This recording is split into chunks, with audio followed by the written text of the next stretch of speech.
Good evening. My name is Ron Porter. Thank you for joining me on tonight's sleep story, where I'll be sharing with you a story called The Dragon of the North. This story comes from the collections of a very famous Scottish poet and novelist, Andrew Lang, and tonight, with the permission of Storyberries, we are narrating this tale as a sleep story for you. In this story, we will encounter dragons, magicians, and even witches, as we learn how a young man called Edward, through a stroke of courage and bravery, became the savior of his nearly lost village. So, take in a deep breath and get relaxed in a comfortable position, and we will begin. Very long ago, as elders have told me, there lived a terrible monster who came out of the north. The monster laid waste to whole tracts of country, devouring both men and beasts. This monster was so destructive that it was feared that unless help came, no living creature would be left on the face of the earth. It had a body like an ox, and legs like a frog, 2 short forelegs, and 2 long ones behind. Besides that, it had a tail like a serpent, 10 fathoms long. When it moved, it jumped like a frog, and every spring it covered half a mile off the ground. Fortunately, its habit was to remain for several years in the same place, and not to move on until the whole neighborhood was eaten up. Nothing could hunt it, because its whole body was covered with scales, which were harder than stone or metal. It had 2 great eyes shone by night, and even by day, like the brightest lamps, and anyone who had the ill luck to look into those eyes became, as it were, bewitched, and was obliged to rush of its own accord into the monster's jaws. In this way, the dragon was able to feed upon both men and beasts without the least trouble of itself, as it needed not to move from the spot where it was lying. All the neighboring kings had offered rich rewards to anyone who should be able to destroy the monster, either by force or enchantment. Many had tried their luck, but all had miserably failed. Once, a great forest in which the dragon lay was set on fire. The forest burned down, but the fire did not harm the monster in the least. However, there was a belief amongst the wise men of the country that the dragon might be overcome by one who possessed King Solomon's signet ring. Upon this ring, a secret writing was engraved. Anyone who was wise enough could interpret the inscription and find out how the dragon could be destroyed. However, no one knew where the ring was hidden, nor was there any sorcerer or learned man to be found who could explain the inscription. At last, a young man named Edward, with a good heart and plenty of courage, set out to search for the ring. He sharpened his sword, fastened his belt, and took only what he needed for the journey: food, water, and a few other items. He set off towards the rising sun because he knew that all the wisdom came from the east. After trekking through deadly forests and desert, he met a famous Eastern magician and asked the magician's advice on the matter. "Oh, forgive me, kind sir, for the uninvited visit," Edward exclaimed warmly, "but I have set out in search of Solomon's ring. My kingdom and my people will suffer greatly if I should fail in this mission. I hoped, as I came across your tent, that a wise old man like you, with knowledge of old ways and magic, could tell me where I could find such a thing." "Hello, my lad," the magician greeted. "You're most welcome to come in and have a seat. Mortal men have but little wisdom and can give you no help, but the birds of the air would be better guides to you if you could learn their language. I can help you to understand it if you will stay with me a few days." Edward thankfully accepted the magician's offer. He said, "I cannot now offer you any reward for your kindness, but should my undertaking succeed, you shall be richly repaid for your trouble." Then the magician brewed a powerful potion out of 9 herbs, which he had gathered himself all alone by moonlight. He gave Edward 9 spoonfuls of it daily for 3 days.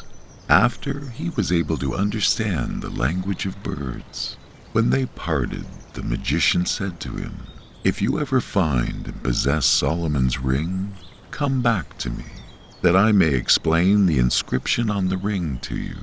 There is no one else in the world who can do this." From that time, Edward never felt lonely as he walked along. He always had company because he understood the language of birds. In this way, he learned many things which mere human knowledge could never have taught him. But as time went on, he heard nothing about the ring. It happened one evening, when he was hot and tired from walking. He sat down under a tree in a forest to eat his supper, and he saw 2 gaily plumaged birds. They were strange to him, sitting at the top of the tree talking to one another about him.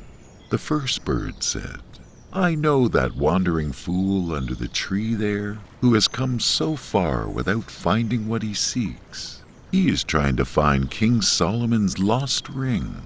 The other bird answered, "He will have to seek help from the witch maiden, who will doubtless be able to put him on the right track. If she has not got the ring herself, she knows well enough who has it." "But where is he to find the witch maiden?" asked the first bird. "She is not settled in a dwelling, but is here today and gone tomorrow. He might as well try to catch the wind." The other replied, "I certainly do not know where she is at present, but in 3 nights' time she will come to the spring. She will wash her face as she does every month when the moon is full, in order that she may never grow old nor wrinkled, but may always keep the bloom of youth." "Well," said the first bird, "the spring is not far from here. Shall we go and see how she does it?" "Yes, if you like," said the other. Edward immediately resolved to follow the birds to the spring, though 2 things made him uneasy. First, he might be asleep when the birds went, and second, he might lose sight of them, since he had no wings to carry him along so swiftly. He was too tired to stay awake all night, yet his anxiety prevented him from sleeping soundly. When with the earliest light of dawn, he looked up to the treetop, he was glad to see his feathered companions still asleep with their heads under their wings. He ate his breakfast and waited for the birds to start, but they did not leave all day. They hopped about from one tree to another looking for food until the evening, when they went back to their old perch to sleep. The next day, the same thing happened, but on the 3rd morning one bird said to the other, "Today we must go to the spring to see the witch maiden wash her face." They remained on the tree until noon, when they flew away towards the south. Edward's heart beat with anxiety, lest he should lose sight of his guides. He ran after them until he was quite exhausted and out of breath. After 3 short rests, the birds reached a small open space in the forest, where they placed themselves at the top of a high tree on the edge of the clearing. When Edward reached them, he saw a clear spring in the middle of the space.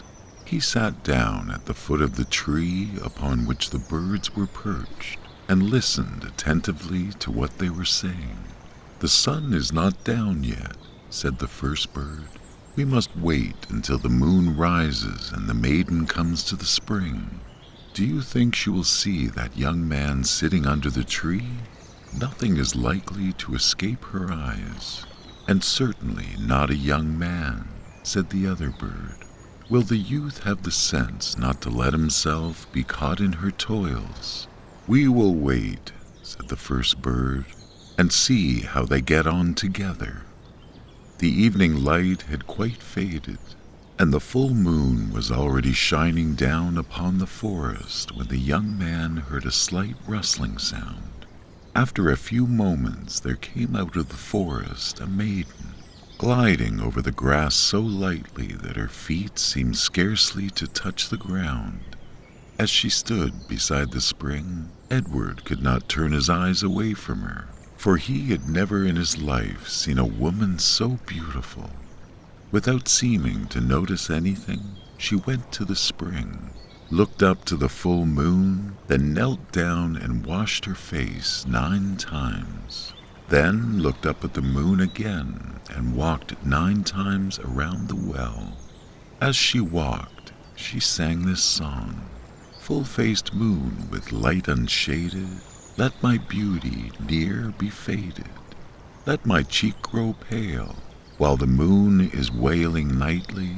May the maiden bloom more brightly. May her freshness never fail." Then she dried her face with her long hair and was about to go away, when her eyes suddenly fell upon the spot where Edward was sitting. She turned toward the tree, and Edward rose and stood waiting. Then the maiden said, "You ought to have a heavy punishment because you have presumed to watch my secret doings in the moonlight. But I will forgive you this time because you are a stranger and knew no better. But you must tell me truly who you are and how you came to this place, where no mortal has ever set foot before." "Forgive me, beautiful maiden," Edward answered humbly, "if I have unintentionally offended you. I chanced to come here after long wandering and found a good place to sleep under this tree.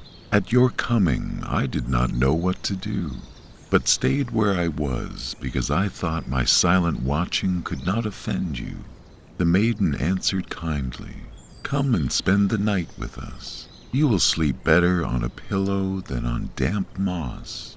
Edward hesitated, but presently he heard the birds saying from the top of the tree, "Go where she calls you, but take care to give no blood, or you will sell your soul." So Edward went with her, and soon they reached a beautiful garden where stood a splendid house, which glittered in the moonlight as if it was all built out of gold and silver. When he entered, he found many splendid chambers, each one finer than the last. Hundreds of tapers burnt upon golden candlesticks and shed a light like the brightest day. At last, they reached a chamber where a table was spread with the most expensive dishes. At the table were placed 2 chairs, one of silver, the other of gold. The maiden seated herself upon the golden chair and offered the silver one to her companion. They were served by maidens dressed in white, whose feet made no sound as they moved about, and not a word was spoken during the meal.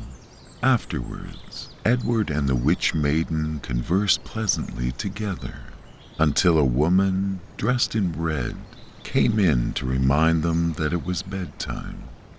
Edward was taken into another room, containing a silken bed with down cushions, where he slept delightfully. Yet he seemed to hear a voice near his bed which repeated to him, "Remember to give no blood." The next morning the maiden asked him whether he would like to stay with her always in this beautiful place. Edward gave no answers immediately, and she continued, "You see how I always remain young and beautiful, and I'm under no one's orders. I can do just what I like, so that I have never thought of marrying before. But from the moment I saw you, I took a fancy to you. So, if you agree, we might be married and might live together like royalty, because I have great riches." Edward could not help but be tempted with this beautiful maiden's offer, but he remembered how the birds had called her the witch, and their warning sounded in his ears. Therefore, he answered cautiously, "Do not be angry, dear maiden, if I do not decide immediately on this important matter. Give me a few days to consider before we come to an understanding." "Why not?" answered the maiden. "Take some weeks to consider if you like, and take counsel with your own heart." To make the time pass pleasantly, she took Edward over every part of her beautiful dwelling, and showed him all her splendid treasures. But these treasures were all produced by enchantment, for the maiden could make anything she wished would appear by the help of King Solomon's signet ring. None of these things remained fixed. They passed away like the wind without leaving a trace behind. But the youth did not know this. He thought they were all real. One day the maiden took him into a secret chamber where a little gold box was standing on a silver table. Pointing to the box, she said, "Here is my greatest treasure, the like of which is not to be found in the whole world. It is a precious gold ring. When you marry me, I will give you this ring as a marriage gift, and it will make you the happiest of mortal men. But in order that our love may last forever, in exchange for the ring, you must give me 3 drops of blood from the little finger of your left hand." When Edward heard these words, a cold shudder ran through him, for he remembered that his soul was at stake.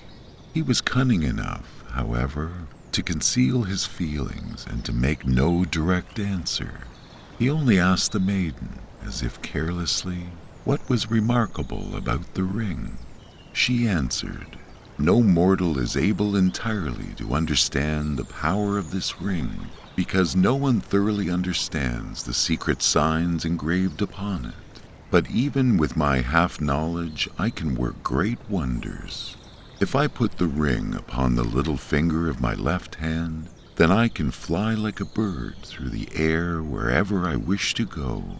If I put it on the 3rd finger of my left hand, I am invisible, and I can see everything that passes around me, though no one else can see me. If I put the ring upon the middle finger of my left hand, neither fire nor water nor any sharp weapon can hurt me. If I put it on the forefinger of my left hand, then I can produce whatever I wish. In a single moment I can build houses or anything I desire. Finally, as long as I wear the ring on the thumb of my left hand, that hand is so strong it can break down rocks and walls. Besides these, the ring has other secret signs which, as I said, no one can understand. No doubt it contains secrets of great importance. The ring formerly belonged to King Solomon, the wisest of kings, and during whose reign the wisest men lived. But it is not known whether this ring was ever made by mortal hands. It is supposed that an angel gave it to the wise king.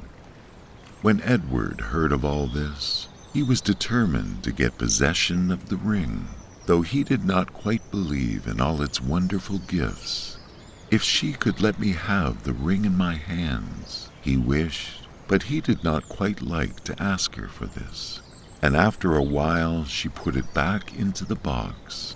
A few days after they were again speaking of the magic ring, and Edward said, "I do not think it possible that the ring can have all the power you say it has."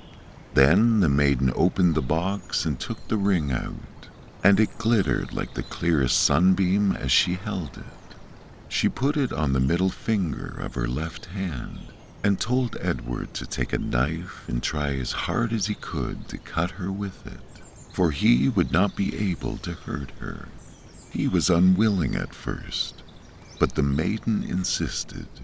Then he tried, at first only in play, and then seriously, to strike her with the knife. But an invisible wall of iron seemed to be between them.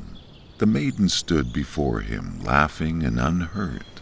Then she put the ring on her 3rd finger, and in an instant she had vanished from his eyes. Presently she was beside him again, laughing and holding the ring between her fingers. "Do let me try," begged Edward, "to see whether I can do those wonderful things." The maiden, suspecting no treachery, gave him the magic ring. Edward pretended to have forgotten what to do, and asked what finger he must put the ring on so that no sharp weapon could hurt him. "Oh, the middle finger of your left hand," the maiden answered, laughing. She took the knife and tried to strike the youth. He even tried to cut himself with it, but found it impossible. Then he asked the maiden to show him how to split stones and rocks with the help of the ring.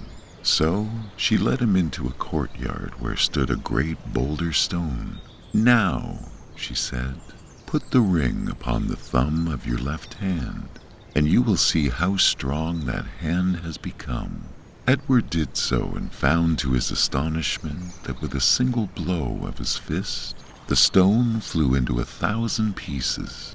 Then the youth thought to himself, "He who does not use his luck when he has it is a fool." This was a chance which, once lost, might never return. So, while they stood laughing at the shattered stone, he placed the ring, as if in play, upon the third finger of his left hand. "Now," said the maiden, "you are invisible to me until you take the ring off again." But Edward had no intention of doing that. On the contrary, he went farther off, then put the ring on the little finger of his left hand and soared into the air like a bird.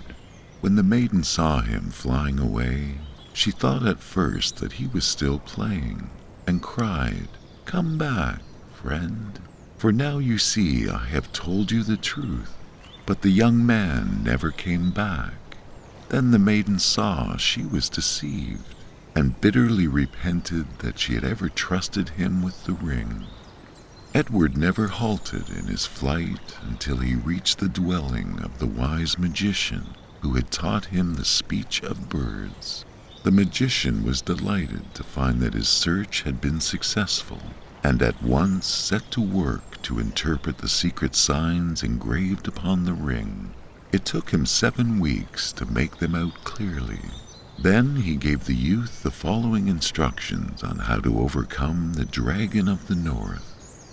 "You must have an iron horse cast, which must have little wheels under each foot. You must also be armed with a spear 2 fathoms long, which you will be able to wield by means of the magic ring upon your left thumb. The spear must be as thick in the middle as a large tree, and both its ends must be sharp. In the middle of the spear you must have 2 strong chains 10 fathoms in length. As soon as the dragon has made himself fast to the spear, you must thrust it through its jaws. Then you must spring quickly from the iron horse and fasten the ends of the chains firmly to the ground with iron stakes, so he cannot get away from them. After 2 or 3 days, the monster's strength will be so far exhausted that you will be able to come near him. Then you can put Solomon's ring upon your left thumb and give him the finishing stroke. But keep the ring on your 3rd finger until you have come close to him, so that the monster cannot see you, lest he might strike you dead with his long tail. But when all is done, take care you do not lose the ring, and that no one takes it from you by cunning." Edward thanked the magician for his directions, and promised, should they succeed, to reward him. But the magician answered, "I have profited so much by the wisdom the ring has taught me, that I desire no other reward." Then they parted, and the youth quickly flew home through the air. After remaining in his own home for some weeks, he heard people say that the terrible Dragon of the North was not far off, and might shortly be expected in the country. The king announced publicly that he would give his daughter in marriage, as well as a large part of his kingdom, whosoever should free the country from the monster. Edward went to the king and told him that he had good hopes of subduing the dragon if the king would grant him all he desired for the purpose. The king willingly agreed, and the iron horse, the great spear, and the chains were all prepared as Edward requested. When all was ready, it was found that the iron horse was so heavy that 100 men could not move it from the spot. So the youth found there was nothing for it but to move it with his own strength by means of the magic ring. The dragon was now so near that in a couple of springs he would be over the frontier. Edward began to consider how he should act, for if he had to push the iron horse from behind, he could not ride upon it as the sorcerer had said he must. But a raven unexpectedly gave him this advice: ride upon the horse and push the spear against the ground, as if you were pushing off a boat from the land. Edward did so and found that in this way he could easily move forward. The dragon had his monstrous jaws wide open, ready for his expected prey. A few paces nearer, and man and horse would have been swallowed up by the dragon. Edward trembled with horror, and his blood ran cold. Yet he did not lose his courage. Holding the iron spear upright in his hand, he brought it down with all his might, right through the monster's lower jaw. Then, quick as lightning, he sprang from his horse before the dragon had time to shut his mouth. A fearful clap like thunder, which could be heard for miles around, now warned him that the dragon's jaws had closed upon the spear. When Edward turned around, he saw the point of the spear sticking up high above the dragon's upper jaw, and knew that the other end must be fastened firmly to the ground. But the dragon had got his teeth fixed in the iron horse, which was now useless. Edward now hastened to fasten down the chains to the ground by means of the enormous iron pegs which he had provided. The death struggle of the monster lasted 3 days and 3 nights. In his writhing, the dragon beat his tail so violently against the ground that at 10 miles distance the earth trembled as if with an earthquake. When the dragon at last lost power to move his tail, Edward, with the help of the ring, took up a stone which 20 ordinary men could not have moved. He beat the dragon so hard about the head with it that very soon the monster lay lifeless before him. You can fancy how great was the rejoicing when the news spread abroad that the terrible monster was dead. His conqueror was received into the city with as much pomp as if it had been the mightiest of kings. The old king did not need to urge his daughter to marry the slayer of the dragon. He found her already willing to bestow her hand upon this hero, who had done all alone what whole armies had tried in vain to do. In a few days, a magnificent wedding was celebrated, which lasted 4 whole weeks. All the neighboring kings had met together to thank the man who freed the world from their common enemy.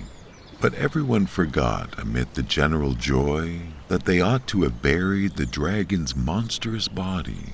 It began to smell so badly that no one could live in the neighborhood. Before long, the whole air was poisoned, and a pestilence broke out which destroyed many hundreds of people. In this distress, the king's son-in-law resolved to seek help once more from the Eastern magician, to whom he at once traveled through the air like a bird with the help of the ring. But there is a proverb which says that ill-gotten gains never prosper, and Edward, who was now the prince, found that the stolen ring brought him ill luck after all.